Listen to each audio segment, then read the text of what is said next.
Bonjour à toutes et à tous.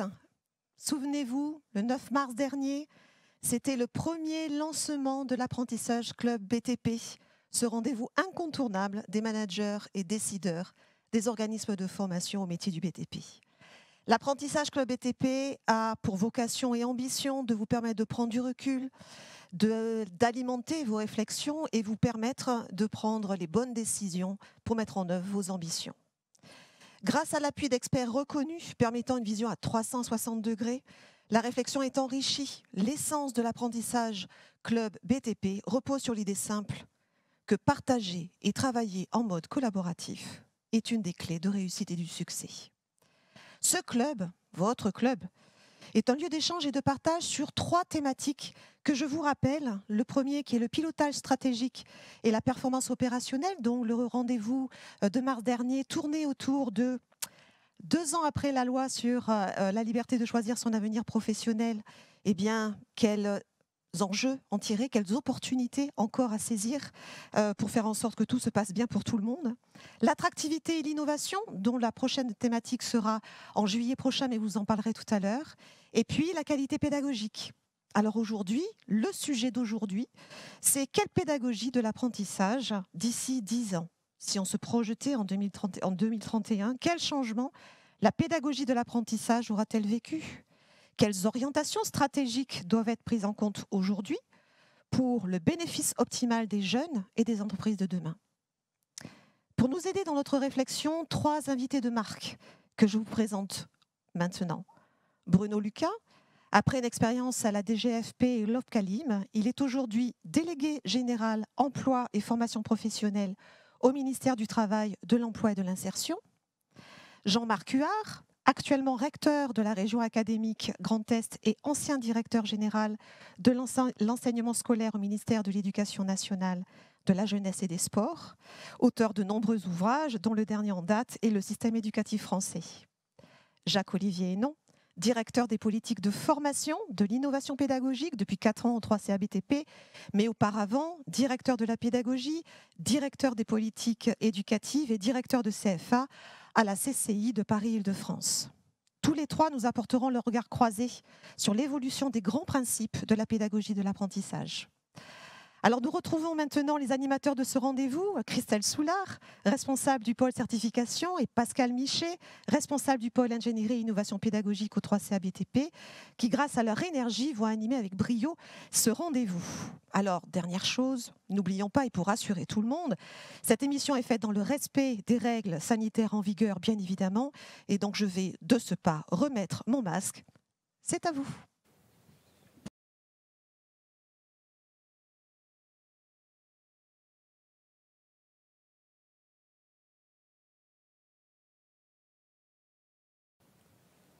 Merci Isabelle, bonjour à toutes et à tous. Donc avec nos invités, nous allons aborder la pédagogie de l'apprentissage d'ici 10 ans, autour de 3 thématiques d'actualité: l'optimisation du temps de formation en CFA, la place du numérique dans la formation et la construction de la citoyenneté. Nous débuterons chaque thématique par des témoignages vidéo, puis s'ensuivra un échange avec nos invités et vous pourrez poser vos questions via le chat et nous les relayerons en fin de thématique pour y répondre. Nous sommes ensemble pour 1h30. Cette émission est enregistrée et vous pourrez la retrouver sur le site du 3CABTP dans l'espace membre du club BTP. Avant de débuter, Pascal va mettre en perspective les 3 thématiques du jour au travers du triangle de l'alternance. Merci Christelle. Effectivement, avant que nous débutions, peut-être important de mettre en contexte les 3 sujets qui vont être abordés aujourd'hui, et notamment dans le cadre du triangle d'alternance et des interactions entre les acteurs, que sont les entreprises, les organismes de formation et leurs formateurs, et bien évidemment les apprenants. Aujourd'hui, on remarque dans les entreprises l'émergence du numérique et de ses outils. Notamment, on voit de plus en plus de machines à commande numérique, des outils connectés. On voit aussi l'utilisation sur les chantiers, sur les ateliers, dans les ateliers d'application métier en lien avec les besoins du terrain. Et puis, on a aussi de plus en plus de travail sur le processus BIM et la maquette numérique. Et donc, ces entreprises ont dû évoluer dans leur pratique, voire leurs gestes professionnels. Du côté des organismes de formation, bien évidemment, ils ont intégré ces évolutions dans leur pratique pédagogique, dans leur contenu. Et ils ont dû aussi tenir compte d'évolutions de la formation professionnelle avec la loi Avenir Pro de 2018 et donc réfléchir à une nouvelle organisation du temps de formation, des moyens qu'ils vont proposer pour conduire ces formations et également des espaces de formation qu'ils vont proposer à leurs apprenants. Ils ont dû aussi réfléchir à moderniser leur parcours et on voit aujourd'hui arriver de plus en plus des parcours modularisés avec du présentiel, du distanciel et également l'utilisation de plateformes LMS, toujours au service bien évidemment des apprenants. Ces mêmes apprenants, effectivement, ont évolué, leur centre d'intérêt évolue. On voit toute l'importance qu'ils ont aujourd'hui autour du digital et de l'utilisation qu'ils en font. L'exemple le plus concret, je pense, on peut tous être d'accord, c'est effectivement le téléphone, le smartphone, utilisé, on peut dire, à outrance, hein, voilà. Et puis aussi tout leur appétence sur les jeux vidéo aujourd'hui. Et donc ils attendent que le numérique, que le digital soit intégré dans les parcours de formation que l'on proposera dans les CFA. Mais quoi qu'il en soit, qu'il s'agisse des entreprises, qu'il s'agisse des organismes de formation, la mission va rester le même. Et même dans 10 ans, elle sera la même.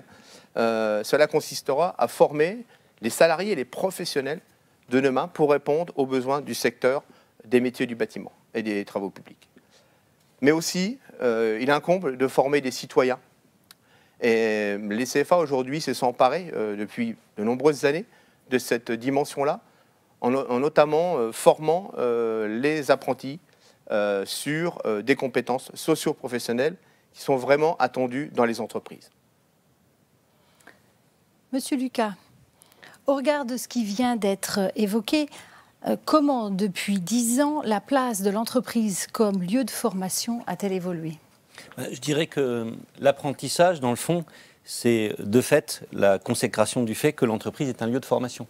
C'est la reconnaissance qu'il y a plusieurs manières d'apprendre.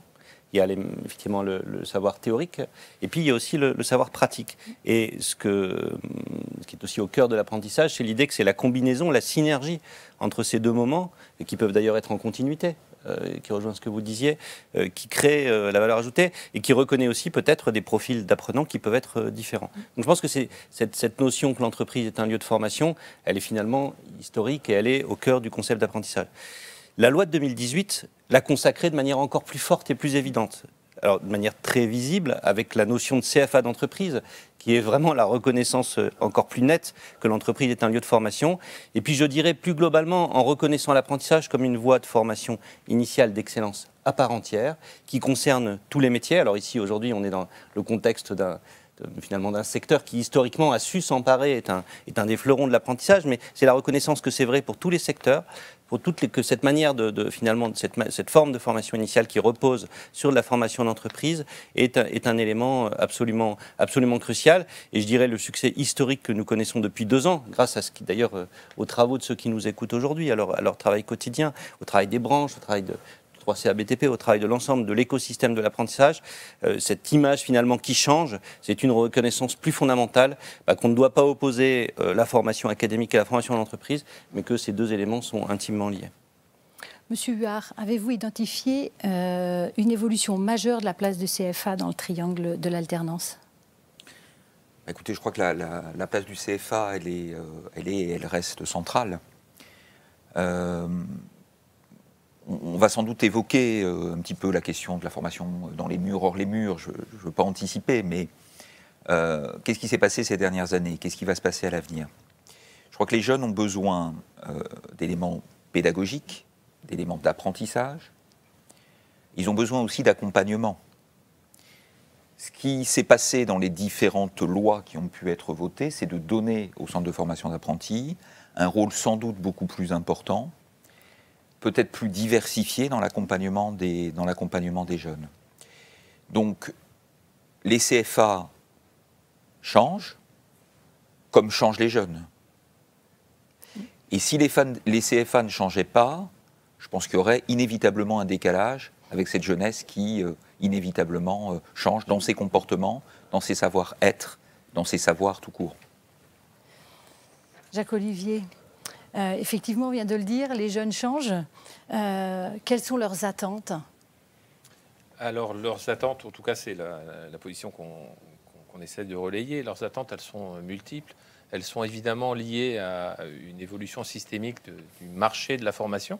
C'est aussi une autre grande tendance apportée par la loi, en tout cas consacrée par la loi Avenir Pro, même si c'était une tendance lourde bien avant. La formation professionnelle, c'est un marché.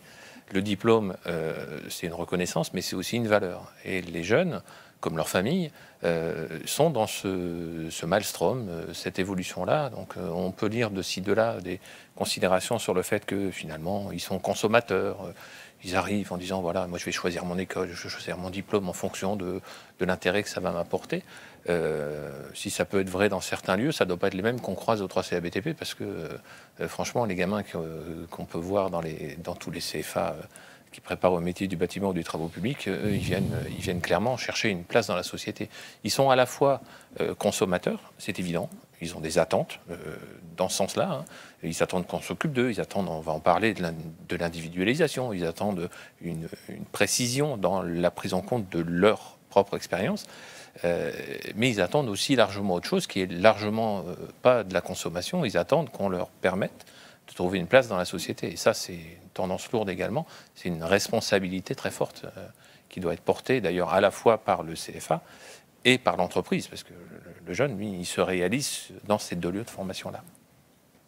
Peut-être dire deux mots sur l'évolution de leur profil aussi, Jacques Olivier. Alors oui, ils ont effectivement des profils un peu divers. Alors tout ça, c'est lié évidemment à des questions d'orientation, à des questions de places disponibles, à des questions de vagues et de cohortes, suivant les époques, suivant les moments. On peut voir de ci, de là encore des jeunes qui sont pas toujours sûrs de leur orientation. Mais dans les enquêtes que nous menons, alors on mène notamment le baromètre vie apprenti, on constate quand même depuis quelques années des profils de plus en plus choisis et de plus en plus réfléchis. On n'est plus du tout comme, j'en sais rien, depuis il y a une dizaine ou une quinzaine d'années, dans des jeunes qui arrivent là par défaut. Hein. On a vraiment des tendances lourdes de profils de jeunes qui souhaitent faire ces formations et qui souhaitent s'inscrire dans une carrière. Ouais, aujourd'hui, plus de 70% des jeunes qui viennent dans le BTP viennent de façon choisie. Oui, absolument volontaire et choisie, oui. Ensuite, il y a toujours une petite partie, vous savez, c'est le jeune qui est dans son village ou dans son quartier et puis qui finalement s'oriente en fonction de ce qu'il a à proximité, qui est une orientation après tout plus empirique, mais on a effectivement très, très largement dépassé une très grosse majorité de jeunes qui viennent par choix réfléchi. Du coup, leurs attentes sont forcément plus élevées.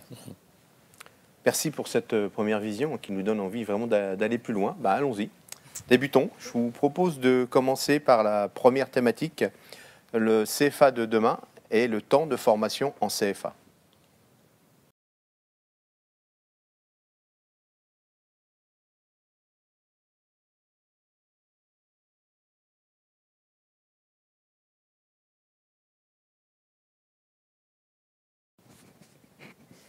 Donc, nous vous proposons de commencer cette première thématique avec le témoignage de David Labarbe, directeur du BTP CFA Gironde. Il va vous présenter le travail entrepris avec ses équipes qui réfléchissent sur la place du CFA de demain dans le triangle de l'alternance. 420 heures, c'est le temps que nous devons accueillir les jeunes au CFA. C'est en fait au-delà des 25% de temps passé en centre de formation exigé par la réforme de la formation professionnelle. Et c'est le temps nécessaire pour que nous puissions aborder des savoirs et des compétences auprès de nos jeunes alternants qui vont passer en gros 4 fois plus de temps en entreprise qu'au CFA. Donc on peut difficilement descendre en dessous de ces 420 heures. Ce qui est certain, c'est qu'il faut qu'on optimise au mieux ces 420 heures ou 430 ou 410. D'une part, en proposant aux jeunes, aux prospects, le diplôme le plus adapté par rapport à leurs besoins et leurs aptitudes, ça c'est extrêmement important. Donc nécessité véritablement d'étudier le projet professionnel de l'alternant, le positionner, centrer les temps de formation vraiment sur les points que le jeune doit acquérir au regard de ce qu'il fait ou ce qu'il ne fait pas en entreprise et en fonction des temps que nous pouvons lui accorder au CFA et des moyens que nous pouvons lui mettre à disposition. Il va falloir aussi moduler le temps ou la durée, on va dire, du contrat du jeune. Hein. On peut aller de 6 mois à 3 ans maintenant, donc ça c'est une vraie force. Donc en termes de durée, il faut absolument aussi adapter le parcours. Et puis utiliser on va dire, des techniques d'apprentissage un peu novatrices sur lesquelles nous n'avions pas forcément l'habitude de nous appuyer, telle la modularisation par exemple, et tout ce qui va toucher aux pratiques multimodales. Il va falloir en fait vraiment rentabiliser au mieux, et là je ne parle pas sur l'aspect financier, mais c'est vraiment sur le côté performance de la formation, en fonction des besoins du jeune, donc qui vont être clairement identifiés dès le départ, et puis de ses aptitudes. Et si on veut encore augmenter la performance de la formation alternée, je pense que le principal levier réside en l'accompagnement et l'implication de l'entreprise dans son rôle de formateur, voire d'évaluateur.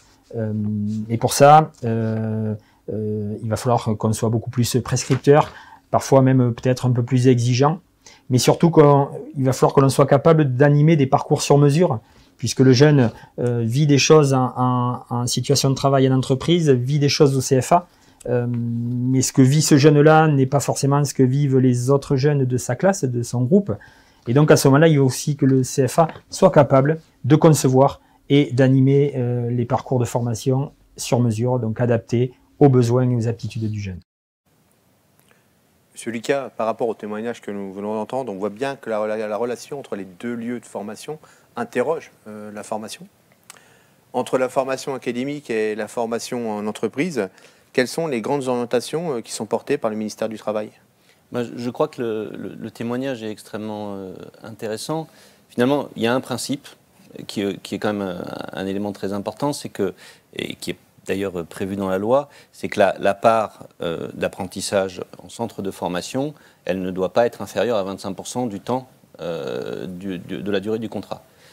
Donc je pense que c'est un point qui manifeste le fait que pour qu'il y ait la synergie que nous évoquions tout à l'heure, il faut bien qu'il y ait une préservation de ce temps, donc avec ce minimum qui est prévu par la loi.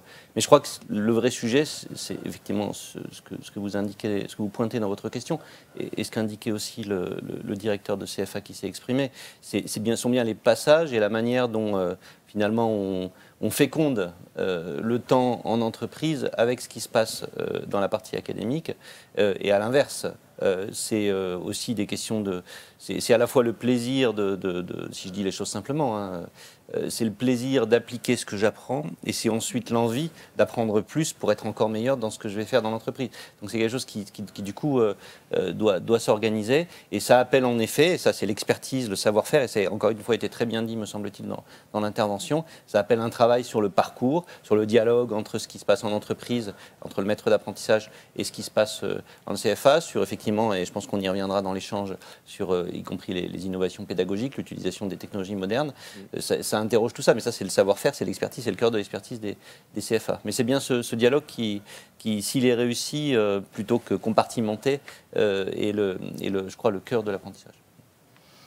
Monsieur Huard, y a-t-il adéquation entre formation et montée en compétences, ou entre modalités d'accompagnement individuel et montée en compétences ? Alors, c'est une question difficile. Ce qui a été dit tout à l'heure, c'est qu'on a plus de jeunes qui veulent venir. Mais du coup, on n'a pas le droit de les décevoir. Et on n'a pas le droit de les décevoir dans l'intérêt qu'ils portent au métier pour lequel ils sont venus se former. Mais on n'a pas le droit de les décevoir non plus par rapport aux attentes qu'ils ont en matière de formation. Or, comme il y a une plus grande diversité de jeunes, l'âge est beaucoup plus avancé. On peut rentrer plus tard en apprentissage qu'on ne pouvait avant, 30 ans maintenant. Comme on a entre un jeune de 15 ans et un jeune de 30 ans, on a inévitablement des compétences qui sont très différentes, même si la formation de base est la même. Et donc, ce n'est pas tellement une question de temps. Il faut du temps. Et c'est bien que la loi donne un minimum, donne un seuil. Il faut du temps en CFA. Mais en tout cas, il faut des parcours qui soient des parcours adaptés, tant quantitativement que qualitativement. Et qualitativement, ça renvoie à votre deuxième question. C'est-à-dire, ça renvoie à qu'est-ce qu'on enseigne finalement, qu'est-ce qu'on enseigne au CFA, et quelles sont les compétences qui sont acquises dans l'entreprise. Tout à fait. Jacques Olivier, le temps c'est de l'argent, hein, on dit souvent. Penses-tu qu'il y a une piste entre un modèle économique qui sera en phase avec les modèles pédagogiques? Évidemment oui. En tout cas, si on répond non, on est un peu embêté là, pour se projeter dans l'apprentissage dans 10 ans. Évidemment oui. Et en fait, ce que M. Lucas et M. Huard viennent de dire, en fait, répondent déjà à la question. Soit on rentre dans une logique, je suis patron d'un CFA, je suis directeur d'une business unit, un centre de profit, et donc j'optimise mes charges. Et donc comme j'optimise mes charges, je cours après le temps, je cours après l'argent, et je compartimente. Voilà. Résultat, je suis tenté d'essayer de faire un certain nombre de choses sur un temps le plus court possible, parce que moins je fais d'heures de cours, moins ça me coûte cher. Si on fait ça, en fait, on fait de la voie scolaire sur temps court. Et si on fait de la voie scolaire sur temps court, on est très exactement à côté de l'apprentissage. Et donc, il y a un modèle, il y a un équilibre économique à trouver, et qui est en fait relativement simple à trouver, dès lors que on positionne son activité sur les bons champs, sur les bons éléments. Et le propre de l'apprentissage, c'est pas de passer tout le programme dans un temps extrêmement court, parce que ça, par nature, ça veut dire qu'on fait tourner les choses autrement, et forcément que ça coûte cher en argent, ça coûte cher en réussite, ça coûte cher aussi en espoir déçu de la part des jeunes et des entreprises. Soit on se dit, je suis là pour de l'apprentissage, je fais des parcours qui sont les plus individualisés possibles, et quand j'arrive à gagner du temps sur quelque chose, parce que tiens, le jeune, il a fait ceci, il a fait cela en entreprise, ça me donne du temps pour lui proposer des parcours ou des programmes sur des points, sur des notions, sur des gestes, soit qu'il n'a pas eu le temps de voir en entreprise, soit pour lesquels il a le plus de mal. Donc oui, l'équilibre, il est là. L'équilibre, il est facile, en tout cas relativement simple à trouver, dès lors qu'on se positionne correctement.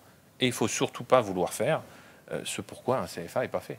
Le CFA, il est là pour, comme le disait M. Huard, créer du lien, générer une optimisation entre la formation en entreprise et la formation en CFA.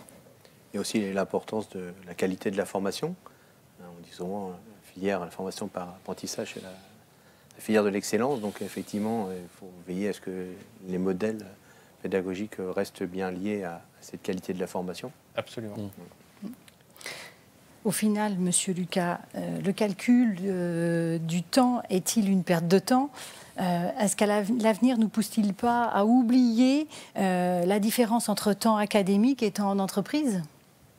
Alors, la réforme, ça peut être discuté, mais enfin, elle a posé un cadre, un modèle économique assez simple, dans lequel chacun peut se repérer, se mouvoir et se projeter. Voilà, et donc elle repose sur quelques principes, et notamment le fait que le centre de formation est rémunéré pour ce qui est sa charge quand même, c'est de délivrer ce qu'on vient de se dire, un savoir académique, mais qui justement est mis en perspective, articulé avec... ça me paraît... il y a quelques règles du jeu, celle-là en fait partie. Après, je pense que je suis très sensible à ce que vient de dire M. Hénon. Il ne faut pas se tromper de finalité. La pérennité, la durabilité, la pérennité, oui, de notre système d'apprentissage va quand même reposer sur le fait qu'il délivre un service de qualité. Et ce service ne peut être de qualité que si, pour ceux qui sont en charge d'organiser les parcours, la première finalité, c'est évidemment d'être le plus efficace possible en termes d'acquisition de compétences par les jeunes ou un peu moins jeunes, comme tu le disais tout à l'heure. Et donc ça peut se traduire par de l'efficience dans un deuxième temps, ce que vous indiquez également, c'est-à-dire sur le fait de trouver des synergies encore plus affirmées entre ce qui se passe en entreprise et ce qui se passe dans le centre de formation. Je note d'ailleurs qu'on peut tout à fait imaginer que dans certains cas, quand un plateau technique existe dans une entreprise, on peut même imaginer de sous-traiter, ou en tout cas que ça se passe sur ce plateau technique et que ça devienne un élément du parcours. Voilà. Donc je pense qu'il faut à la fois accepter qu'il y a des règles du jeu et que pour que ce système pour lequel je dis dit quand même que la collectivité et les entreprises consentent un effort très important et avec une volonté de le mettre en valeur, de le financer, de le faire exister. Il faut qu'il délivre un service de qualité et donc il faut quand même quelques paramètres qu'on partage. Et puis une fois que ces paramètres sont posés, c'est le talent des hommes et des femmes qui animent les centres de formation en lien avec les entreprises, en effet, de construire les bons parcours pour optimiser, y compris le temps en centre de formation. Monsieur Huard, toujours sur la même lignée. Quelle limite de temps au CFA? On en a parlé tout à l'heure avec les 25%. Comment peut-on imaginer un temps académique en distanciel au sein de l'entreprise? Et si ça pouvait exister, quelle serait effectivement sa valeur ajoutée? Et puis on parlait de qualité, il faut toujours contrôler, évaluer effectivement qu'il y a bien la qualité. Comment on pourrait les contrôler, cette valeur ajoutée? Alors il y a plusieurs éléments de réponse à votre question. Première chose que je voudrais dire, c'est que, à mon avis, la loi, elle est équilibrée. Parce que tout n'est pas dans tout. Et tout le monde n'est pas substituable. C'est-à-dire tous les adultes qui évoluent autour du jeune apprenti ne sont pas substituables les uns aux autres. Un professeur, un formateur, est professeur et formateur. Un maître de stage, il est maître de stage. Un patron, un salarié d'entreprise, son patron est salarié d'entreprise. Ils participent les uns et les autres à la formation du jeune, mais ils ne sont pas parfaitement substituables, me semble-t-il.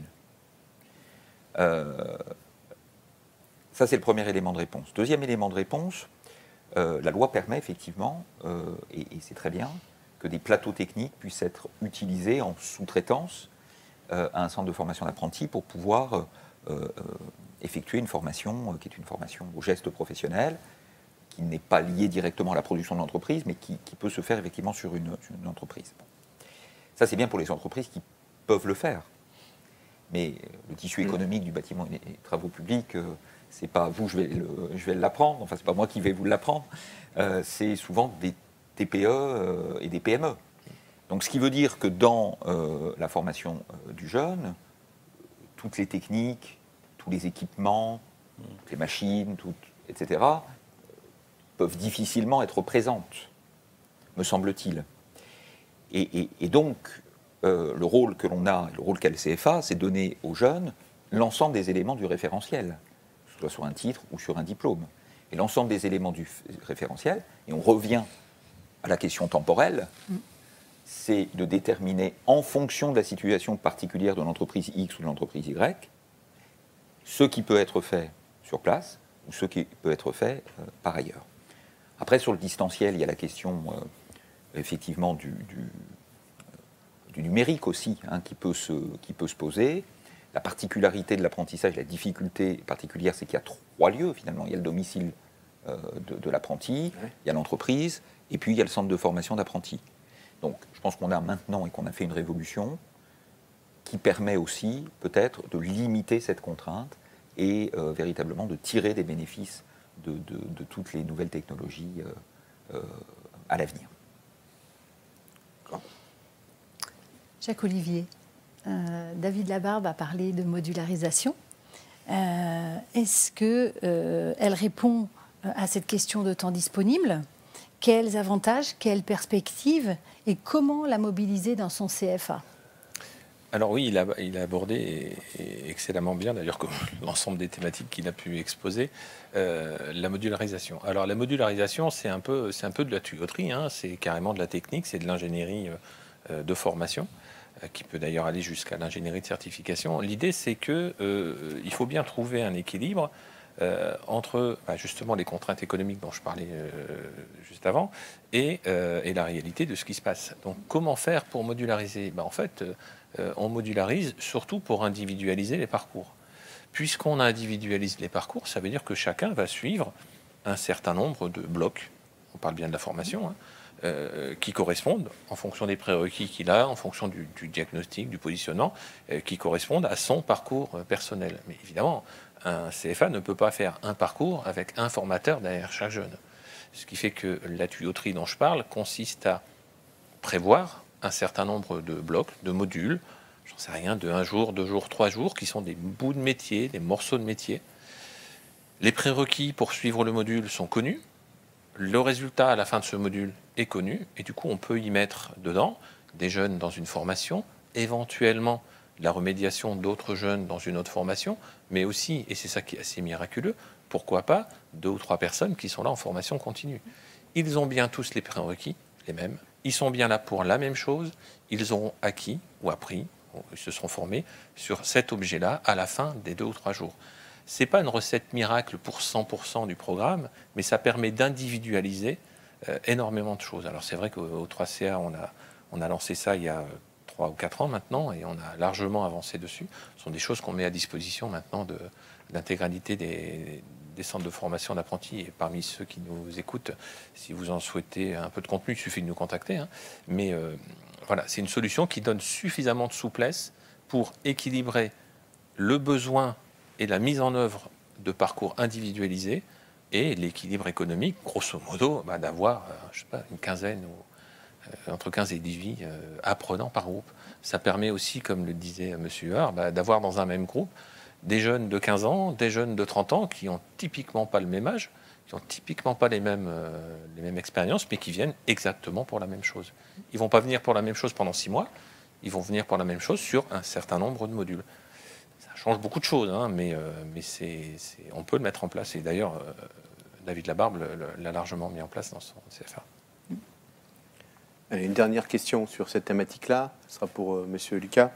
En conclusion, à l'avenir, comment va-t-on pouvoir mesurer l'efficacité de la formation en alternance? Et puis, est-ce que la mesure du temps, elle sera aussi efficace, efficiente à l'avenir? Est-ce qu'elle sera mesurable, pertinente? L'efficacité de l'apprentissage et de la formation en alternance en général, là aussi, il faut repartir sur des éléments de repère assez simples. Le premier, c'est quand même la capacité des jeunes à aller jusqu'au bout de la certification. Donc ça, c'est quand même ça. Le reste, finalement, ce sont des moyens qu'on met en œuvre, et c'est tout le savoir-faire des acteurs et notamment des centres de formation de combiner ces moyens. Ça, c'est le premier critère. Et puis après, c'est ce qui se passe pour les jeunes. Hein, pardonnez-moi, mais du point de vue du ministère du Travail, et je pense pour vous et puis pour les entreprises aussi, c'est ça le point central. C'est ce qui se passe pour les jeunes, et ensuite en termes d'employabilité, en termes d'insertion professionnelle dans la durée. Et le troisième élément pour croiser les regards, c'est la vision qu'ont les entreprises, des collaborateurs, ainsi formés, quand elles peuvent ensuite bénéficier de leur contribution. Donc je crois que c'est la combinaison de ces trois éléments qui sont un peu extérieurs à la manière dont on combine ensuite les moyens qui doit guider l'ensemble de l'action. Et ça rejoint ce qu'on se disait tout à l'heure. C'est normal d'être concentré sur son modèle économique, hein, c'est une évidence. Et encore une fois, l'ambition de la réforme, c'était de donner des repères simples pour que chacun puisse finalement construire quelque chose qui soit durable, y compris en termes économiques. Mais il faut partir des finalités. C'est ce qui fait qu'ensuite on trouve les financements, qu'on pérennise les financements et qu'on porte le dispositif. Merci. Je vous propose qu'on passe aux questions des membres du club, des auditeurs de ce jour. Une question. On attend. Voilà, elle arrive. Alors, une question, elle est peut-être pour M. Huard. La certification Calliope ne va-t-elle pas amener les organismes de formation à re-questionner l'organisation de leur temps de formation? Vous pouvez tous réagir, mais peut-être Oui. Encore une fois, je crois que l'organisation du temps de la formation, elle doit être repositionnée au regard de tout ce qu'on s'est dit depuis tout à l'heure. Le 3 mai, qui a été la première étape du déconfinement récent, j'étais avec le Premier ministre et le ministre de l'Éducation nationale au lycée Héré à Nancy, acteur du Grand Est. Dans cet établissement, on a des apprentis, on a des stagiaires de la formation professionnelle et on a des élèves en voie scolaire. Moi, je suis dans une académie où on a, dans le bâtiment et les travaux publics, 5900 apprentis et on a 6000 élèves et étudiants en voie scolaire. Ça implique inévitablement pour la formation qu'on soit totalement adapté. Et quand on a une mixité comme celle que vous évoquiez, la mixité, elle est de différentes manières. Elle est sur le statut, elle est sur l'âge, c'est une autre mixité. Elle est sur le parcours qui a été fait. Donc l'organisation du temps de formation, il est inévitablement repositionné au travers de cela. Et les certifications, finalement, elles ne sont que le reflet d'une évolution qui est une évolution tendancielle. voulez rajouter quelque chose? Non, mais en elle-même, la certification Calliope, dont Jean-Marc Huer a d'ailleurs mis en place la couche précédente, c'est ça, en 2014, avec la loi de 2014, elle donne aussi un cadre avec un certain nombre de points de contrôle qui ensuite doivent être interrogés, et qui doivent être une simple application, mais doivent être interrogés au regard des finalités, de la manière dont on veut accueillir des publics mixtes, la manière dont on veut être le plus efficient possible en termes de parcours. Donc c'est ça qui doit guider et je pense que si on est guidé par ces finalités, inévitablement, en tout cas elle est construite pour ça, on pourra respecter les points de contrôle de la certification, me semble-t-il. Bon, je vous remercie pour vos réponses. Je vous propose qu'on passe maintenant à la deuxième thématique, la place du numérique dans la formation.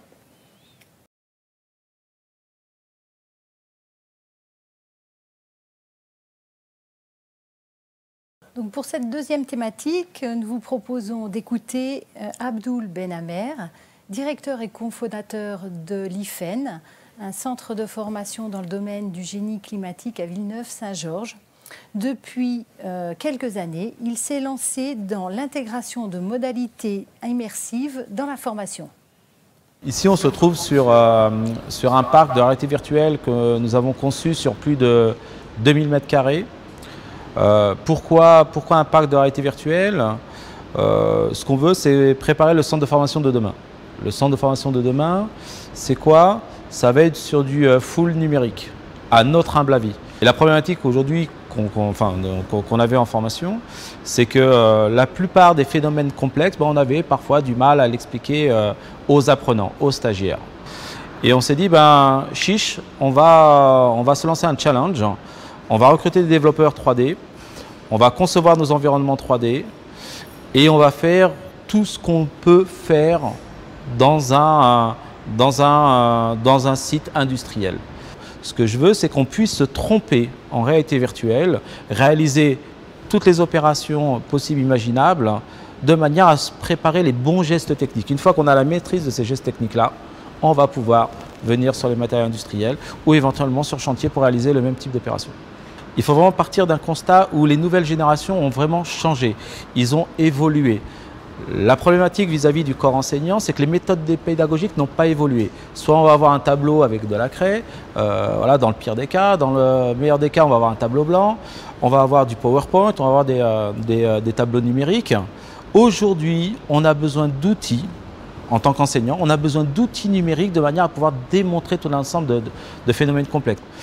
On est parti, dans notre cas, de principe de nos environnements 3D, sur le principe où les écoles sont fermées aujourd'hui de 8h à 18h. On ne peut pas les ouvrir en dehors de ces heures-là pour des questions de sécurité, pour des questions d'assurance.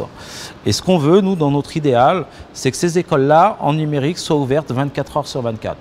Ça veut dire qu'à minuit, je vais pouvoir me connecter pour aller suivre un petit module de formation avec des apprenants qui vont être connectés de n'importe quel endroit de la France ou du monde. Monsieur Huer, on vient de voir effectivement l'expérience qui a été lancée et qui est plus qu'une expérience maintenant puisque c'est totalement intégré dans les parcours de formation. Est-ce que vous trouvez ça intéressant pédagogiquement?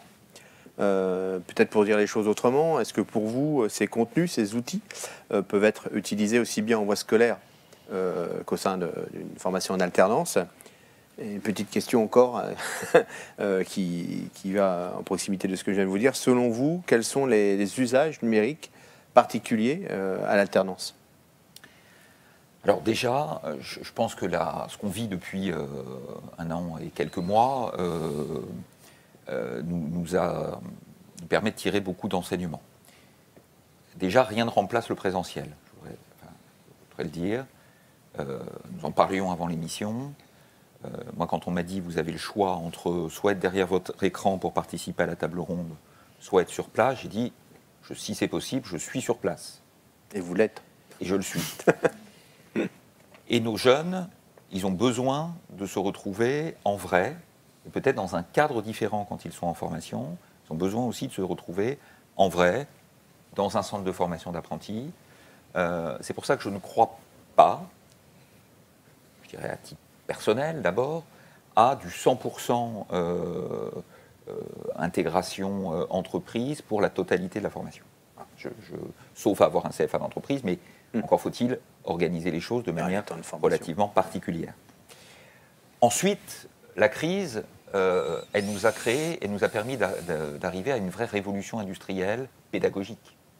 Et la révolution industrielle pédagogique, c'est véritablement d'être passé de quelque chose qui était à côté, je dirais peut-être, de la pédagogie, même s'il y avait plein de choses qui se faisaient, c'est-à-dire le numérique éducatif, on va dire, de l'avoir passé de quelque chose qui était à côté à quelque chose qui est dedans et qui est totalement intégré.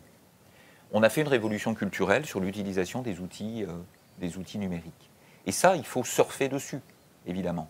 Il faut, alors pour ce que je disais tout à l'heure, notamment sur la question des 3 lieux, sur certains... Alors, il y a une réflexion à avoir sur quels apprentissages peuvent se faire par le numérique, quels apprentissages ne peuvent pas se faire de manière distancielle. Ça fait des années que, par exemple, dans le domaine de la chirurgie, le numérique est utilisé.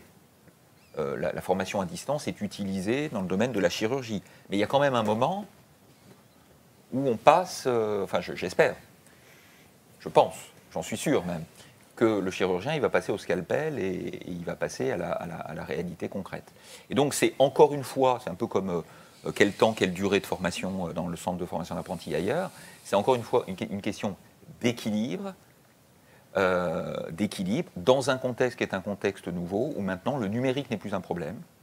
On a dans la région académique Grand Est ce que la région appelle le lycée 4.0, hein, et qui permet véritablement de rebondir totalement sur cette formation, qui est une formation à la fois en distanciel et en présence également. Par rapport à ce qu'on vient de voir avec M. Bellamère, il évoquait effectivement le fait pour le jeune de suivre ces modules en réalité virtuelle, aussi bien en présentiel qu'en distanciel, mais il évoquait aussi l'importance de l'intérêt pédagogique que cela peut avoir. Bien sûr. Et des usages qu'on peut en faire. Aujourd'hui, effectivement, on s'aperçoit que quand on parle du numérique, on pourrait penser que c'est uniquement du distanciel, mais c'est aussi du présentiel. Vous avez raison. Je vous fais une confidence. Quand j'ai commencé, en 2001, je suis devenu inspecteur pédagogique régional de sciences économiques et sociales. On est un petit peu loin du bâtiment et des travaux publics. Et en fait, à l'époque, on avait un référentiel d'observation des professeurs pour les évaluer, qui était est-ce qu'ils utilisent les TIS, les technologies de l'information et de la communication? Oui, non. Et on présupposait presque que s'ils les utilisaient, c'était des bons profs. Mais on ne s'interrogeait pas de savoir, obligatoirement, si l'opportunité qu'il y avait de les utiliser et pourquoi. Donc effectivement, l'usage du numérique, merci de repréciser les choses, c'est effectivement du distanciel et ça permet de répondre à beaucoup de questions, mais c'est aussi qu'est-ce qu'on peut faire localement, et on peut sans doute aller beaucoup plus loin. Dans le secteur du bâtiment et des travaux publics, notamment pour les plus hauts niveaux de qualification, évidemment, l'utilisation du numérique est un élément tout à fait essentiel. Donc oui, bien sûr. Je pense qu'on a une accélération, je dirais, pédagogique qui est permise aussi par le numérique sur certaines compétences. Il évoquait effectivement le fait de pouvoir renouveler le geste plusieurs fois, oui. De jouer avec la pédagogie par l'erreur, ce qui est jamais, en chirurgie, c'est bien. Ce qui est jamais facile. Renouveler plusieurs fois. Effectivement. Monsieur Lucas, nous venons de voir le témoignage de cet organisme de formation qui a totalement intégré la réalité virtuelle dans ses cursus de formation. Ces évolutions vous semblent-elles une demande lourde ? Quelle place pour la formation par le numérique dans les politiques de formation de demain ? Alors, je pense qu'en effet, c'est une tendance lourde de plusieurs manières. D'abord, ça a été très bien dit, et ça a été très bien dit par le directeur, les apprenants, les utilisateurs, les usagers eux-mêmes, dans leur vie quotidienne, utilisent massivement des outils qu'ils s'attendent à retrouver dans leur période d'apprentissage et d'ailleurs dans leur vie professionnelle. Et donc, c'est un premier élément. Donc, si on ne prend pas ça en compte, on a passé la première séquence à discuter de la prise en compte des attentes des personnes à qui on veut rendre le service. Si on ne prend pas ça en compte, on rate probablement quelque chose. Le deuxième élément, c'est et là aussi le témoignage est extrêmement intéressant, c'est que ça offre des possibilités, j'allais dire, de productivité, mais au sens pas au sens, comment dire, purement monétaire, économique, mais au sens du service rendu, d'innovation dans la manière dont on rend le service, de la manière dont on forme, qui sont considérables. Troisième élément, c'est que c'est une tendance lourde, mais ça n'est pas magique.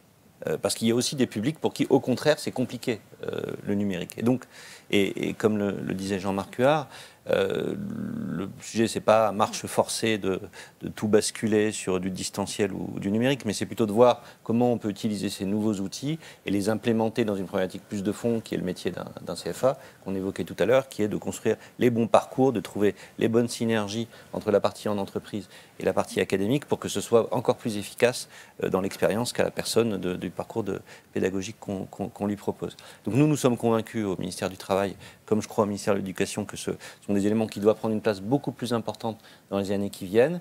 Il y a un élément, je pense, de développement de la filière de la formation professionnelle qui a d'autres conséquences dont on parlera peut-être, qui doit exploiter de manière beaucoup plus massive, comme ça a été le cas dans d'autres secteurs économiques, les possibilités offertes par ces outils. C'est d'ailleurs pour cette raison que, comme vous le savez, d'ailleurs je sais que le 3CA BTP y est impliqué, la ministre du Travail a obtenu que le plan de relance comporte une dimension justement appui au secteur pour travailler, non pas sur la digitalisation, mais sur l'hybridation, sur la manière dont ça prend.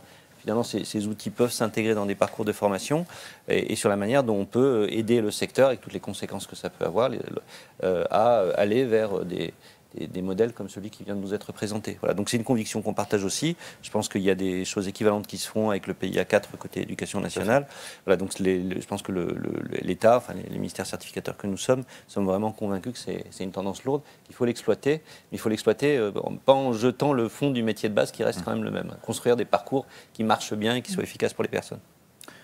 Si je peux ajouter quelque chose, on a effectivement, dans le cadre du plan de relance, également toute la partie digitalisation numérique, équipement numérique, mais aussi usage numérique, qui est un élément extrêmement important. Mais ce sur quoi je voudrais témoigner, c'est aussi l'accélération de l'histoire, de ce point de vue-là. Dont Lucas faisait allusion tout à l'heure à mon passé au ministère du Travail, à la DGEFP, en tant que sous-directeur des politiques de formation. C'était au moment de la loi Sapin, puis de la loi Rebsaber, puis la loi aussi qui avait porté sur l'apprentissage Myriam El Khomri. La loi Sapin, sauf erreur de ma part, je crois que c'est la loi Sapin, qui a porté la possibilité sur la formation professionnelle des adultes de la possibilité de l'utilisation du distanciel. 2014. Et à l'époque, on avait dit non, on ne va pas le faire sur l'apprentissage. Parce que culturellement, ce n'était pas mûr. Culturellement, techniquement, pédagogiquement, ce n'était pas mûr. Je veux dire, 2021, 1 an et 3 mois de crise sanitaire, est-ce qu'on pourrait vraiment se poser la même question? Enfin, la réponse est dans la question. Voilà. C'est sûr qu'avec la crise sanitaire, la culturation s'est fait plus vite. Oui, c'est une vraie révolution industrielle. Jacques Olivier, on sait bien que les apprentis ont besoin d'être accompagnés sur leur propre acquisition. À ton avis, faut-il s'appuyer essentiellement sur son savoir-faire pour l'accompagner dans sa progression professionnelle? Puis par rapport à ça, est-ce que le numérique apporte de l'agilité ou plutôt des contraintes aux formateurs? Enfin, on a peut-être les éléments de réponse déjà, mais bon. Alors oui, on a eu des premiers éléments de réponse, mais j'ai encore des trucs à dire quand même. Donc sur ses propres première partie de la question, sur ses propres savoir-faire, oui. Alors voilà, il y a un auteur qui est particulièrement partagé par la communauté pédagogique, c'est Vygotsky, qui explique qu'on ne peut apprendre que dans une zone proximale, qu'il a appelée zone proximale de développement, et donc de toute façon, on ne peut progresser qu'en partant de soi.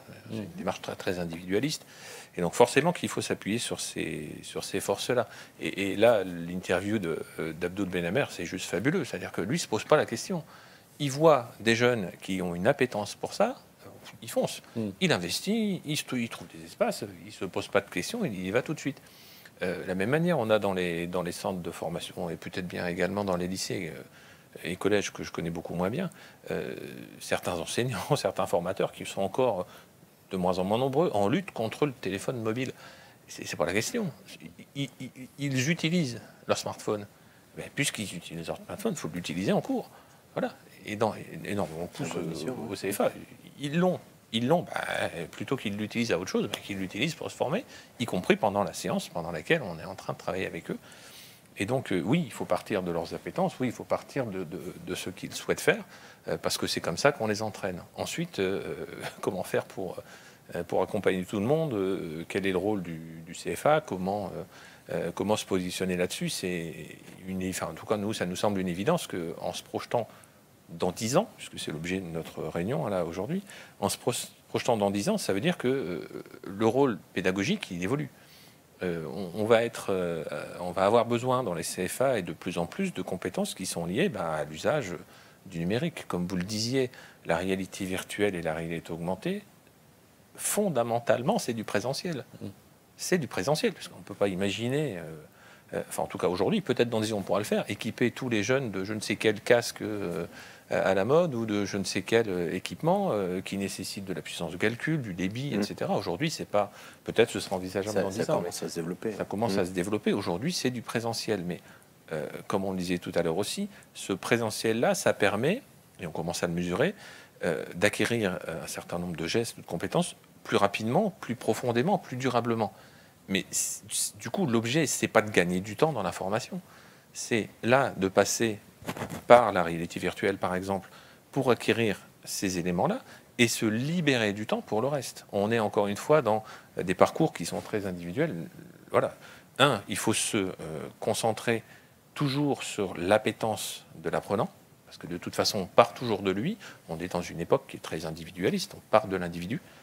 2, en partant de ça, on se donne un peu de latitude pour créer des parcours individualisés et puis gagner du temps. Donc gagner du temps pour en perdre, ou en tout cas en prendre par ailleurs, c'est toujours une question de modèle et d'être positionné sur le bon spectre, il me semble. Monsieur Huard, vous êtes recteur. Comment vous impliquez-vous? Quels sont vos leviers? S'agit-il aussi d'une mission de service public? La mission de recteur? Oui. Non, J'ose l'espérer. Comment je m'implique? Alors, je m'implique beaucoup. Je suis dans une région, le Grand Est, une région académique, le Grand Est, où l'apprentissage est très développé, même si à l'intérieur du Grand Est, il peut y avoir des différences fortes entre les départements, mais les départements alsaciens et la Moselle ont un passé historique extrêmement fort, de sorte que je dispose de lycées où il y a autant d'apprentis que d'élèves en formation par voie scolaire. Donc je dirais le lien entre les deux, les passerelles entre les deux, entre l'apprentissage et la voie scolaire, est tout sauf un problème en Grand Est. Je crois que nous avons, nous sommes le premier. Nous sommes la première région à avoir des apprentis dans nos établissements scolaires. Donc notre rôle, il est multiple. Il est évidemment sur les questions pédagogiques, de traiter, je dirais, élèves et apprentis de la même manière. Il est évidemment sur l'orientation, c'est quelque chose qui a été mis en avant. Vous savez que le ministre de l'Éducation nationale, avec la ministre du Travail, les ministres du Travail d'ailleurs, ont eu une volonté commune au moment de la préparation de la loi et tout du long du parcours, c'est de redonner à l'enseignement et à la formation professionnelle des lettres de noblesse, en indiquant qu'il ne s'agit pas d'évaluer un principal de collège par le nombre d'élèves en plus qu'il enverra dans la voie générale, mais de considérer effectivement que le nombre d'élèves en formation professionnelle puisse augmenter. Et donc, très heureux quand j'entends des professionnels dire on a de plus en plus d'élèves qui viennent parce qu'ils ont envie de le faire. Je crois que culturellement les choses changent. Et mon rôle de recteur, c'est ça. C'est de dire, aujourd'hui j'ai un lycéen sur 3 qui est un lycéen professionnel, j'ai un nombre d'apprentis, j'ai 25% des apprentis de l'éducation nationale dans mes établissements. Je travaille en lien avec les CFA, je réfléchis avec les branches professionnelles à des cartes de formation. Je travaille avec l'ensemble des branches, et c'est de faire ce lien et de considérer, encore une fois, que tous les apprenants, quel que soit leur statut, ont un objectif, c'est un objectif d'apprentissage, de diplomation et d'insertion in fine. Monsieur Lucas, suivre, anticiper les besoins de montée en compétences des salariés en France, c'est partie de votre métier.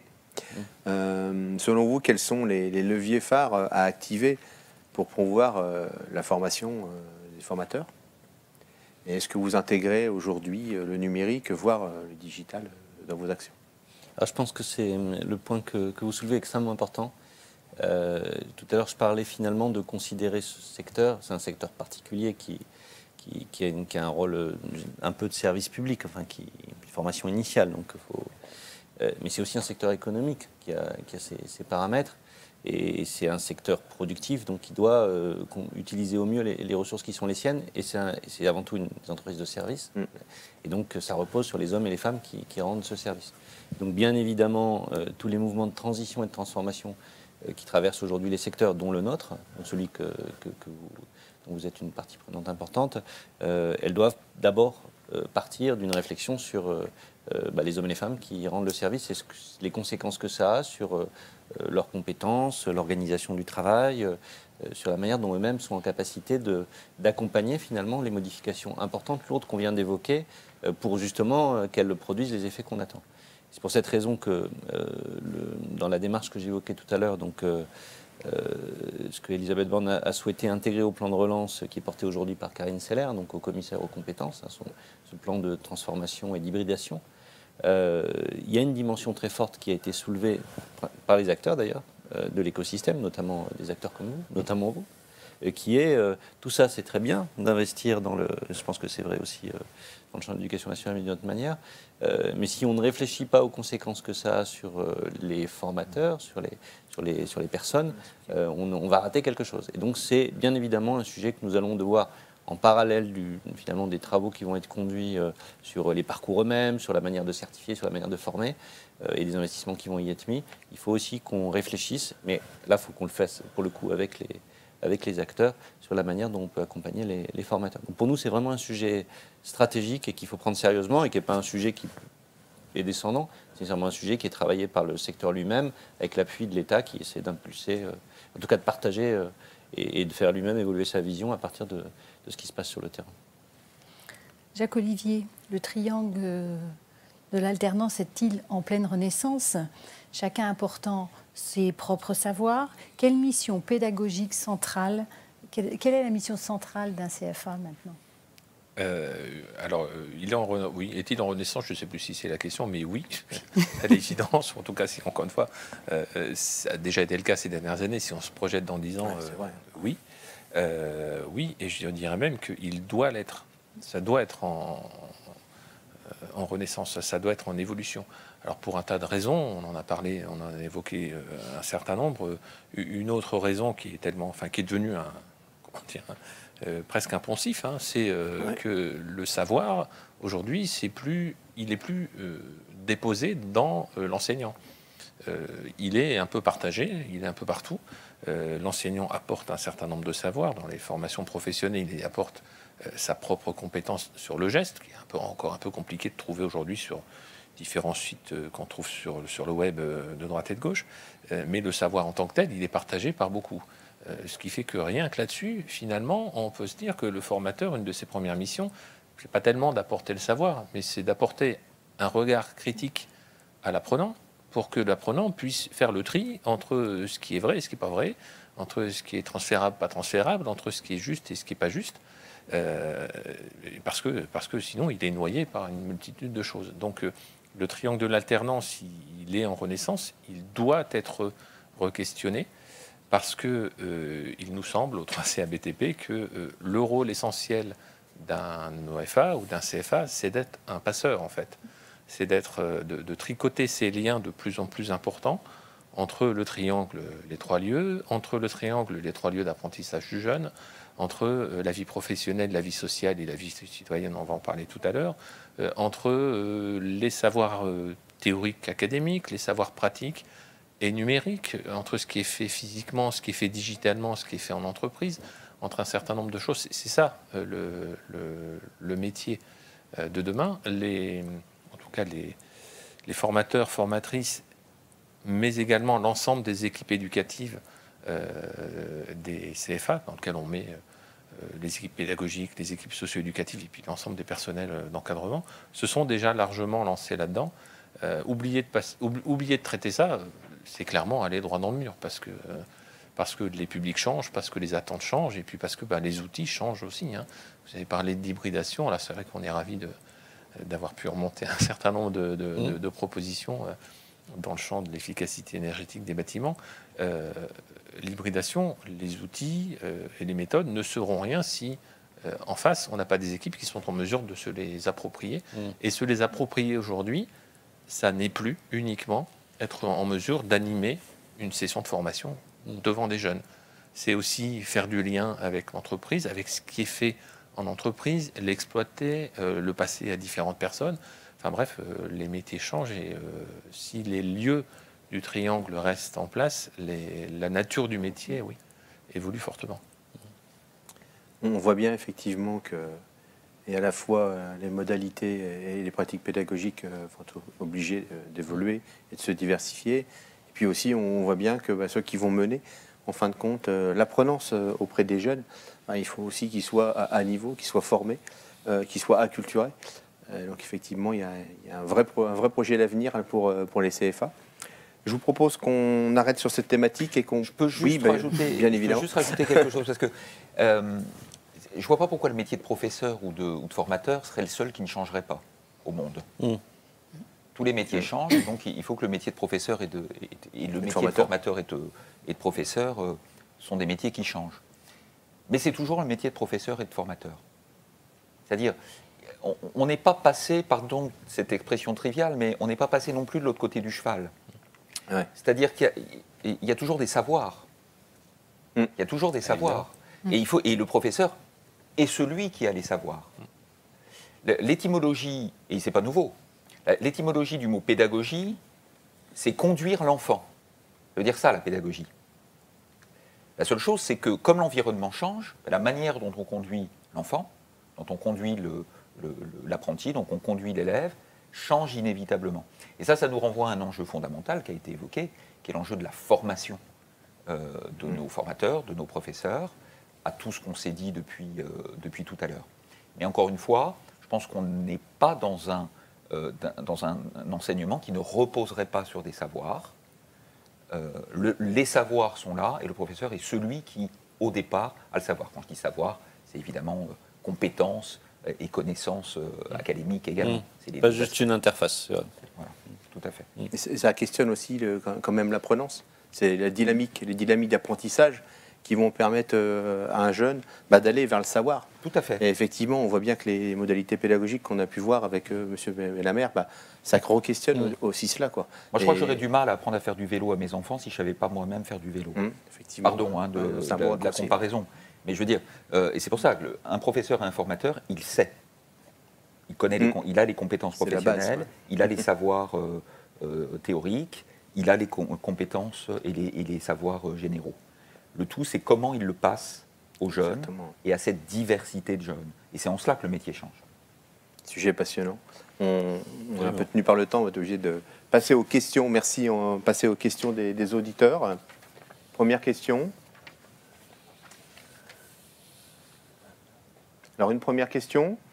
Comment les organismes de formation ont-ils pouvoir s'équiper, on en a parlé tout à l'heure, en outils digitaux et où trouver les financements? Peut-être Monsieur Lucas. À moins que tu aies envie de... C'est une question pour le ministère du Travail. Voilà. Je pense ce premier abord. Alors, je vais revenir du coup à ce que j'indiquais tout à l'heure, c'est que le ministère du Travail, la ministre du Travail a la conviction que c'est une évolution importante, qu'elle suppose en effet un effort, une impulsion, et c'est pour cette raison que près de 300 millions ont été prévus dans le cadre du plan de relance, alors dans des conditions qui sont encore en train d'être travaillées, pour accompagner finalement les acteurs à s'emparer de ces outils, peut-être expérimentés, pour ensuite diffuser. Et puis après, ce sera le modèle économique classique, je pense, des organismes qui prendra le relais, puisque dans le fond, c'est des outils digitaux, c'est des investissements comme des investissements dans le passé sur d'autres sujets. Donc mais il y a une reconnaissance par l'État du fait qu'il faut, et encore une fois, ce qui est intéressant, je pense, c'est que là, pour le coup, il y a un vrai parallélisme entre ce qui est fait côté éducation nationale, sous tout contrôle, et ce qui est fait dans le plan de relance, dans le volet cohésion porté par le ministère du Travail. C'est l'idée qu'il faut impulser, aider, et puis dans une logique de partenariat avec le secteur de la formation. Voilà, donc ça, c'est en cours de travail. Comme le disait M. Hénon, vous êtes des acteurs du côté du 3CA BTP, faites des propositions, passez au groupe de travail. Et donc, je vous invite à vous inscrire dans les cadres qui seront posés dans les semaines et les mois qui viennent pour proposer des projets. Et pour l'éducation nationale, c'est évidemment en lien avec les collectivités locales. D'accord. On va prendre encore une autre question, une dernière question. Alors, comment pouvons-nous être accompagnés concrètement par le 3CA? Ça va être pour Jacques Olivier, dans le développement du numérique dans nos établissements. C'est sûr que c'est pour moi? Il semblerait. Alors, de plusieurs façons. Allez, la première, parce qu'on en a parlé, développement en tout cas acquisition de compétences. Vous savez que le 3CA BTP est appuyé, assis sur le développement de la qualité de la formation professionnelle en France, et plus particulièrement formation des apprentis. Donc nous avons historiquement tout un tas de dispositifs qui permettent la montée en compétences des personnels pédagogiques des CFA.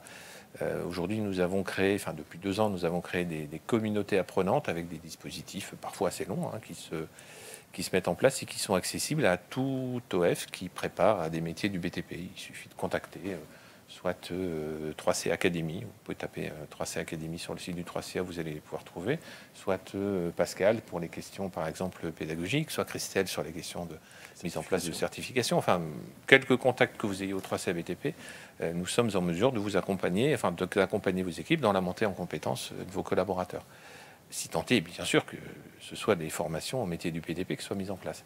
Sur la partie financement, il y a plusieurs voies. Alors, on a des appels à projets qui sont lancés très régulièrement, dans lesquels vous pouvez déposer vos projets, dans lesquels vous pouvez déposer des projets incluant des équipements, y compris des équipements numériques, digitaux, réalité virtuelle et autres. L'important, évidemment, que ce soit un projet, c'est-à-dire que ce n'est pas une demande d'équipement que vous faites, c'est un projet. Il y a régulièrement des appels à candidature également qui sont déposés et qui sont publiés, qui vous permettent de bénéficier de fonds, d'espèces sonnantes et trébuchantes pour mettre en place un certain nombre de choses. Et puis, nous réfléchissons également à la mise en place d'un certain nombre d'actions permettant de... Alors ça, c'est pas encore en place, mais en tout cas, c'est en réflexion, permettant de continuer d'investir un certain nombre de champs innovants dans les organismes de formation d'apprentis. Et pour en savoir plus, je vous invite à rester très attentif sur les évolutions qu'on pourra vous proposer. Toujours pareil, la clé d'entrée, c'est le site du 3CA BTP. Mais aujourd'hui, donc, montée en compétences, appel à projet, appel à candidature, venez vers nous dans l'offre de services du 3CA. Sur l'année 2021, je crois que c'est 15 millions d'euros qui ont été mobilisés dans le cadre des appels à projet et des appels à candidature pour vous permettre de mettre en place des projets. 15 millions d'euros, c'est quand même pas neutre. Alors on est un peu loin des enveloppes du plan d'investissement dans les compétences, bien sûr, mais le secteur est assez est moins vaste. Et donc oui, venez vers nous, sans aucun souci. Merci Jacques-Olivier. J'espère que les gens ont bien compris. Oui, bien évidemment. Je vous propose qu'on enchaîne avec la troisième et dernière thématique, la construction de la citoyenneté.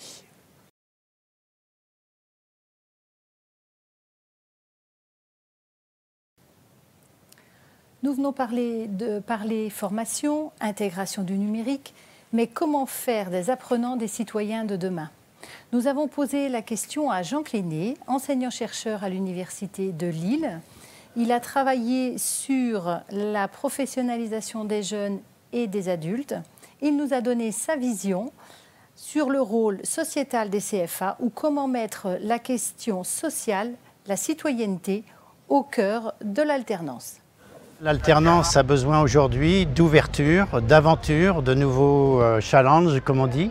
Alors, aventure citoyenne, parce que effectivement, l'enjeu, c'est certes d'apprendre un métier, mais un métier, c'est beaucoup plus qu'un métier, c'est aussi apprendre à devenir citoyen.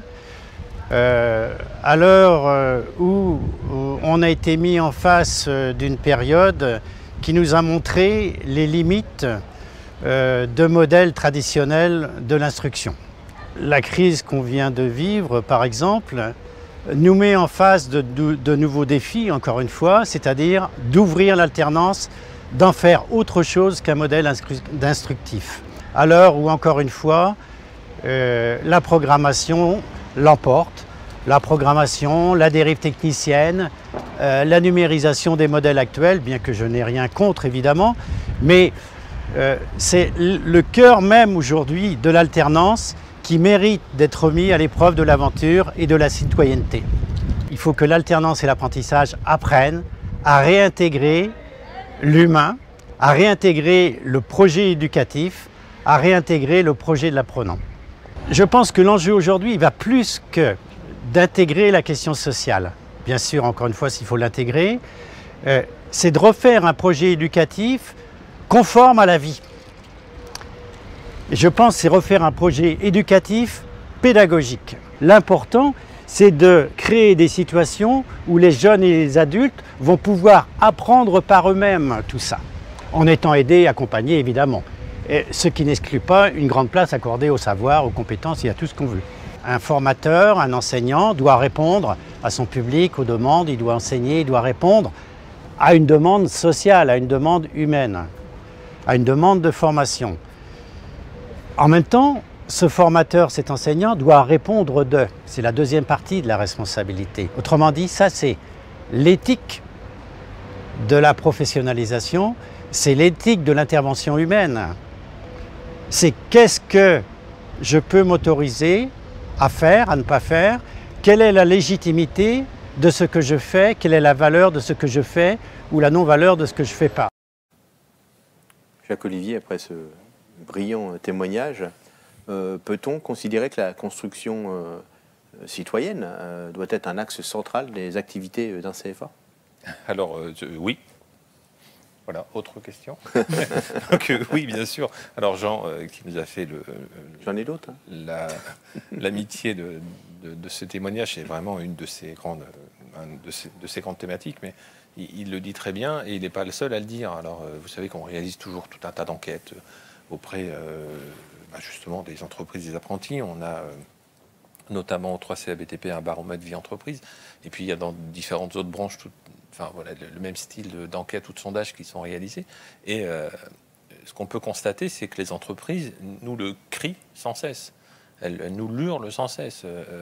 Alors c'est exprimé d'une façon diverse et variée, c'est relayé de diverses façons, mais elles nous disent on veut des jeunes qui soient responsables, on veut des jeunes qui soient impliqués, on veut des jeunes qui soient en mesure de pivoter, de s'adapter, et ils ont envie de s'intégrer, on veut des jeunes qui soient proactifs dans le travail collaboratif, qui écoutent leurs aînés, qui écoutent qui a un comportement exemplaire, qui respecte la ligne de management. Enfin, tous ces éléments-là, traduits dans le langage professionnel, ce sont tous les éléments de la construction citoyenne.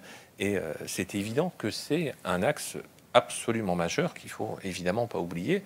N'oublions pas que les CFA peuvent accueillir des jeunes qui n'ont pas 16 ans, en sortie de collège, qui sont satisfaits aux obligations des cycles 4, etc., patati patata, depuis la loi de 71. Et la loi de 71, en fait, a subordonné la possibilité d'accueillir des très jeunes en apprentissage à l'obligation et à la prise en charge par le CFA de ces éléments-là, qui complètent, terminent l'instruction, c'est ce dont parle Jean Clénet, permettent aux jeunes de finir, de s'instruire, même si pour ces jeunes en formation professionnelle, l'instruction, c'est pas un modèle qu'ils apprécient. Donc on est bien obligé, et d'ailleurs souvent avec bonheur, de faire autrement. Mais c'est un axe absolument central. C'est réclamé par les entreprises. Et quand on regarde ce que souhaitent les jeunes, quand on leur demande ce qu'ils souhaitent faire, ils nous le disent. Hein. Nous, on veut trouver notre place dans la société. C'est ça qu'ils veulent en fait. Hein. Évidemment, ils veulent trouver un boulot, avoir de l'argent, fonder une famille, etc., etc. Mais c'est bien un acte social et citoyen qui est demandé, oui. C'est absolument central. Monsieur Huard, les missions du service public portées par l'Éducation nationale intègrent la construction à la citoyenneté. Êtes-vous en phase avec les propos de Jean Clénet, d'une part, et pensez-vous nécessaire de formaliser des parcours de maturation citoyenne? Alors, sur la première question, la réponse est oui. Voilà. Non, c'est absolument essentiel. Enfin, les événements dramatiques récents, d'il y a quelques années, qui ont commencé il y a quelques années, nous le montrent. On forme des jeunes à un métier et on forme des citoyens. C'est quelque chose d'absolument nécessaire. C'est le ciment républicain que de former ces citoyens. C'est le ciment républicain que d'être extrêmement attentif dans notre acte pédagogique au respect de certaines valeurs. Je pense aux valeurs laïques, aux valeurs républicaines, à la lutte contre les discriminations. Voilà, c'est quelque chose d'absolument nécessaire. Ça contribue, avec d'autres compétences, à des savoir-être qui sont absolument nécessaires dans l'exercice de n'importe quelle activité dans une société comme la société française. Donc oui, la réponse est oui, bien entendu. Après, elle est la propriété de personne. Cet apprentissage n'est la propriété de personne.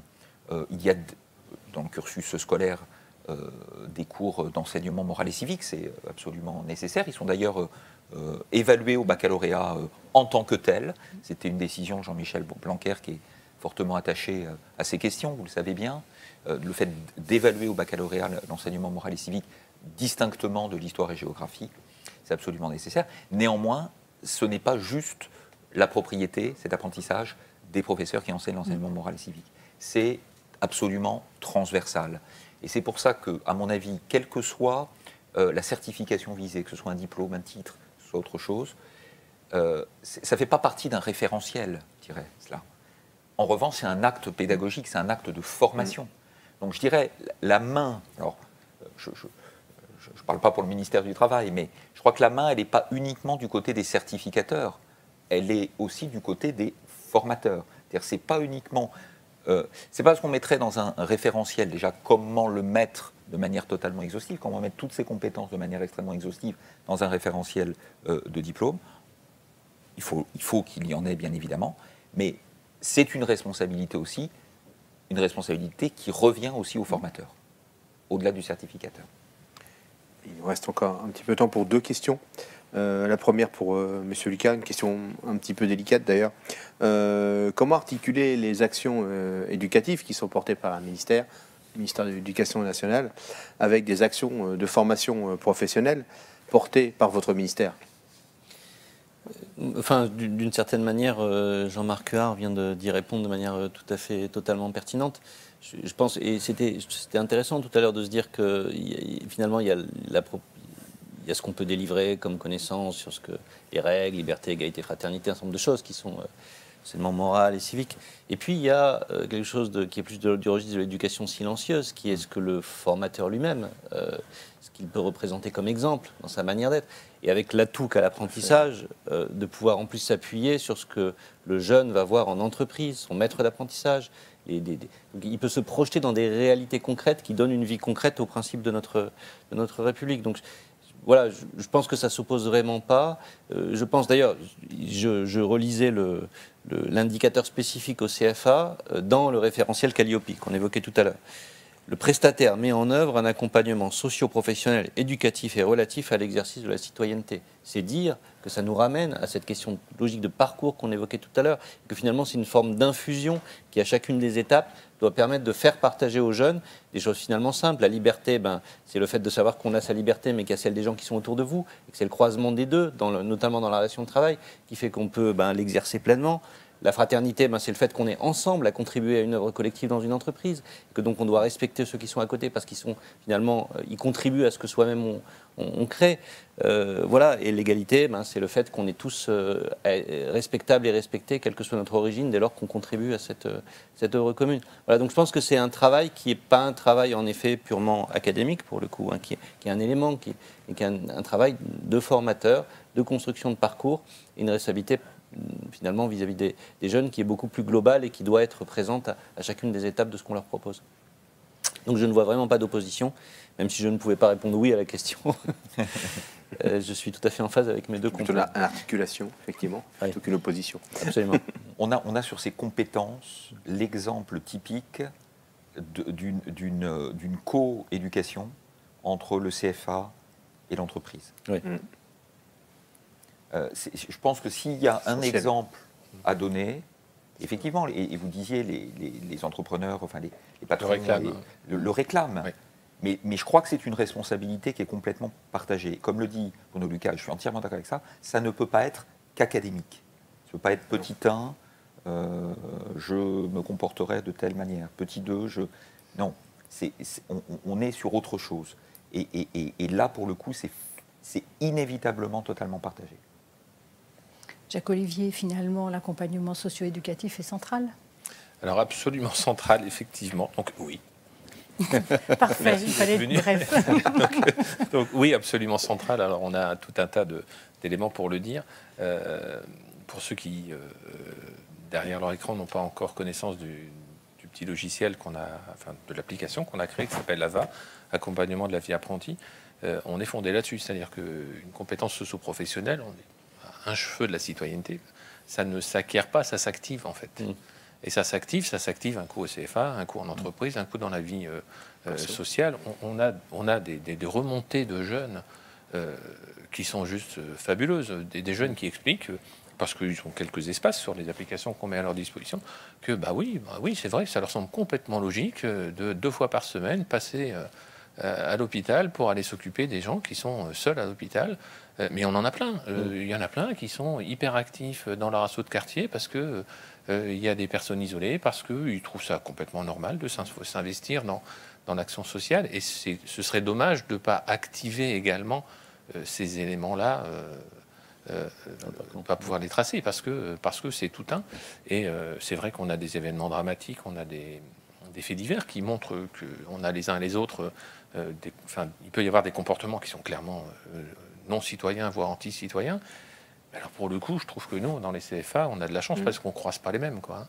On ne croise vraiment pas les mêmes. Ce sont des jeunes qui sont, moi, génialement impliqués, je trouve, en tout cas très modestement par rapport à ma génération, j'ai l'impression plus impliqués que la mienne. Voilà. Alors après, je reviens à la question. Acte central, bah oui, c'est ce que dit Jean Clénet, c'est-à-dire qu'un des rôles également du pédagogue, c'est de construire des situations pour intégrer ça à la montée en compétences collectives et collaboratives. Comme le disait M. Huard, on ne peut pas en faire une matière, on ne peut pas se dire, allez hop là, on vire tout le monde, on garde que des animateurs socio-éducatifs. Non, ça ne marche pas. Il y a besoin de ces compétences-là dans les CFA pour assurer un suivi évident, mais il y a besoin également de l'insérer transversalement dans l'ensemble des expériences professionnelles et expériences de vie des apprentis. J'espère ne pas galvauder les propos de gens. Et si c'est le cas, j'espère qu'il m'en pardonnera. Merci Jacques-Olivier pour toutes ces précisions. Il est l'heure de passer aux questions des auditeurs ou des membres du club.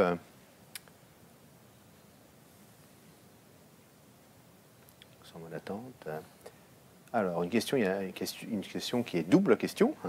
Les entreprises sont-elles prêtes à jouer un rôle dans la formation des citoyens?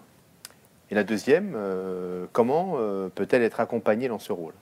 C'est une question. Peut-être Jacques-Olivier, je me lance pour débuter. Voilà. Donc, les entreprises sont-elles prêtes? Oui. Enfin, j'en ai pas un peu parlé tout à l'heure. En tout cas, dans les enquêtes que nous menons, oui. C'est évident. Maintenant, elles sont confrontées souvent à des situations qu'elles ne peuvent pas gérer seules. Parce qu'un maître d'apprentissage, il est par nature pas spontanément un pédagogue. Donc c'est une construction, c'est ce qu'on dit depuis tout à l'heure. Oui, le fait qu'il l'exprime de façon diverse et variée. Moi, écoutez, donnez-moi un gamin qui arrive à l'heure, qui dit bonjour, casse ses affaires, et puis je peux le former. Bah oui, mais quand l'entreprise vous dit ça, clairement, voilà, elle vous a tout dit. Elle vous a dit que oui, c'est ça qu'elle veut faire, et elle est d'accord pour jouer son rôle. Je vais peut-être laisser. Je suis convaincu qu'elle souhaite jouer ce rôle, d'abord parce que je pense que souvent ça correspond à la conviction des entrepreneurs et de l'encadrement d'entreprise, et puis parce que c'est leur intérêt, parce qu'elles ont besoin, parce que la citoyenneté, c'est comme le disait Jean-Marc tout à l'heure, c'est quelque chose qui se décline au quotidien, y compris dans la vie professionnelle, et qui est producteur de choses très positives pour la production elle-même. Donc je pense que c'est leur intérêt. En effet, et c'est, je pense, le rôle de toute une série d'acteurs, et notamment des formateurs, et notamment des CFA, comment dire, c'est pas forcément leur métier de construire des parcours, de faire ce qu'on disait tout à l'heure, d'infuser ces éléments de formation des citoyens tout au long d'un parcours. Et donc c'est aussi pour ça qu'elles doivent être en partenariat avec notamment les CFA, et que les CFA ont un rôle très important à jouer. Voilà, donc je pense que tout le monde ne peut que gagner à ce qu'on ait cette entrée qui n'oppose pas les enjeux de l'entreprise et puis les enjeux de la formation initiale. Je pense qu'on gagne ensemble dans l'intérêt des jeunes. Qu'est-ce qu'on a fait comme progrès en 20 ans sur cette question-là, sur la question du rôle respectif de l'entreprise et des centres de formation ou des établissements scolaires. Moi, ça fait 20 ans que je m'occupe de relations école-entreprise dans différentes fonctions et j'ai vu l'évolution. Au début des années 2000, on était encore dans une opposition qui pouvait être une opposition idéologique. Moi, le discours que je tiens depuis 20 ans sur ces questions, c'est de dire que le pas, il doit être de chaque côté. Et si les entreprises ne jouaient pas ce rôle dans la formation du citoyen, encore une fois, je pense qu'on passerait à côté de quelque chose. Et qu'au bout du compte, elles n'auraient pas le résultat qu'elles souhaitent avoir dans le comportement des jeunes au quotidien. Et donc je redis ce que j'ai dit tout à l'heure, s'il y a quelque chose qui est totalement transversal et totalement partagé entre le CFA, l'établissement scolaire et l'entreprise, c'est bien la formation citoyenne. On peut ajouter la famille aussi. Et la famille. Vous avez entièrement raison, j'ai failli le dire tout à l'heure quand je parlais de coéducation. Il faut intégrer bien évidemment les familles. Monsieur Lucas, Monsieur Huard, le temps imparti arrive quasiment à sa fin. Pour clore ces échanges, pouvez-vous en 2 mots nous dire ce que sera pour vous le CFA de demain, qui commence? Qu'est-ce que sera le CFA de demain? C'est un CFA, encore une fois, pour lequel les apprentissages fondamentaux, académiques et les apprentissages en matière de compétences sont au cœur des objectifs de ce CFA. Et c'est un CFA qui sait s'adapter aux besoins de chaque jeune, parce que je pense que la diversité qui est engagée est une diversité qui va se poursuivre et s'amplifier. Donc ce sont des centres de formation qui sont extrêmement souples, avec une exigence qui est la qualité de la formation et un partenariat et des échanges, notamment avec les entreprises qui sont quotidiens. Non, mais je vais rebondir sur ce. Je partage entièrement ce qui vient d'être dit. Je vais rebondir sur ce dernier point. Je pense que le CFA, il est à la confluence d'univers différents, l'univers des familles, en effet, des jeunes, de l'entreprise. Et donc, pour moi, le CFA, c'est un lieu ouvert. C'est un lieu ouvert qui est ouvert parce qu'il regarde ce qui se passe. Les évolutions dont on parle sont celles d'aujourd'hui. Il y en aura d'autres demain. Et donc le CFA, c'est un lieu qui est en capacité d'être à l'écoute pour justement réintégrer dans ce qu'est son métier, construire des parcours, finalement les enseignements de ce qu'il observe chez les jeunes, dans l'entreprise, pour en permanence s'adapter. Donc le CFA pour moi de demain sera tout sauf figé. Je peux ajouter juste, c'était pas prévu non plus, hein, mais oui, je suis complètement d'accord. Il y a peut-être un élément, si on se projette dans 10 ans, c'est un CFA ouvert sur son territoire. C'est-à-dire que là, il y a une dynamique qui est évidente, quel que soit le territoire. L'apprentissage, c'est quand même un effort de la nation qui est pharaonique. Entre les allègements fiscaux, les financements, les prélèvements de droite et de gauche, le fait que les revenus des apprentis soient nets d'impôts, qu'il n'y ait pas de charges, etc., c'est un effort national phénoménal. Et l'effort de la nation, il porte également sur des relais de croissance sur les territoires. Le CFA, on vient de le dire, c'est de plus en plus un lieu de relation, de mise en relation, et très certainement aussi un lieu de dynamique du territoire sur lequel il est impliqué, parce que c'est, je pense, ce qui va être de plus en plus attendu. Tout à fait. Merci messieurs pour ces derniers mots. Sans plus tarder, je laisse la parole à Isabelle Joannin-Perrin pour synthétiser les éléments de ce club BTP.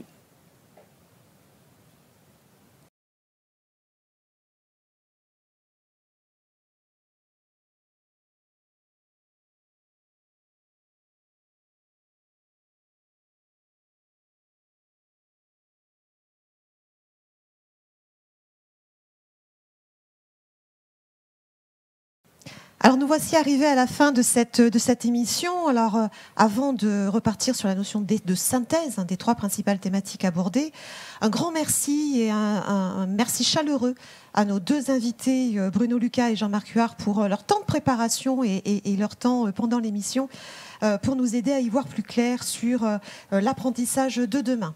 Alors, en grande synthèse, sur le CFA de demain, il y aura des CFA demain, donc nous le savions, mais c'est confirmé.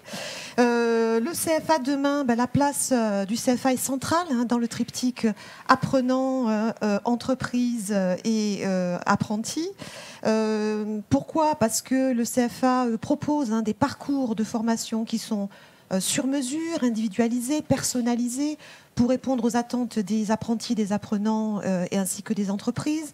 On sait que les besoins ont évolué, mais l'apprenti vient d'abord pour 2 choses essentielles. Sa diplomation, il veut sortir avec un diplôme, et il veut aussi être inséré dans la société de demain. Il veut avoir sa place dans la société, et on est là pour les aider, évidemment. La modularisation des parcours représente donc un levier essentiel, en gardant pour principe qu'on modularise pour individualiser les parcours, chose essentielle. Alors, deuxième point, c'est la pédagogie numérique. Alors, c'est un point qui est effectivement primordial dans les pratiques multimodales, de dire que le numérique a toute sa place. Et on a vu qu'il y avait depuis plusieurs années une forte évolution du numérique dans les pratiques professionnelles en apprentissage, que ce soit la réalité virtuelle ou la réalité augmentée, par exemple. Elles permettent d'enrichir l'expérience utilisateur en lui permettant de s'entraîner encore et encore pour, en toute sécurité, arriver aux meilleurs résultats possibles. C'est une question d'équilibre, comme dans la vie, entre le distanciel et le présentiel. Le présentiel n'est pas mort, on le savait, on en a la certitude. Le distanciel et le numérique permet justement de renforcer l'impact du présentiel et la force des formateurs et des professeurs dans leur métier. Et puis le troisième thème, la construction de la citoyenneté. Alors le côté citoyen, le ciment républicain évoqué par nos invités. L'objectif de l'alternance, c'est bien évidemment de former des professionnels, c'est le premier objectif, mais aussi de former et d'ancrer l'apprenti, le jeune, l'apprenant dans sa citoyenneté d'aujourd'hui et de demain. Faire de chaque apprenti un citoyen responsable, c'est la responsabilité de tous. Pas uniquement les CFA, pas uniquement les formateurs, pas uniquement les familles. C'est une responsabilité collective. Et on pourrait même dire que l'apprentissage, c'est aussi l'aventure citoyenne. Alors, 2 dates à retenir. Demain, première date, du 22 au 24 septembre, vous aurez l'occasion certainement de participer à la future Biennale internationale de l'éducation, de la formation et des pratiques professionnelles de l'UNESCO, qui a été organisée en partenariat avec le 3CA BTP, qui se déroulera à Paris. Nous attendons près de 800 personnes et vous recevrez dans le courant du mois de juin le lien pour vous inscrire. Donc ça, c'est le premier rendez-vous, surtout à ne pas louper. Deuxième rendez-vous, le 7 juillet prochain atelier qui sera consacré à l'innovation, animé par notre expert Franck Lenuellec, directeur des marketing, du développement et de l'innovation stratégique, sur le thème « Faire de l'innovation un accélérateur pour accompagner la montée en compétences dans le domaine de la transition écologique ». Je pense que je vous ai tout dit. On vous souhaite le meilleur pour toute la période estivale et on vous retrouve à la rentrée pour la suite de l'apprentissage Club BTP. Merci à vous. Au revoir.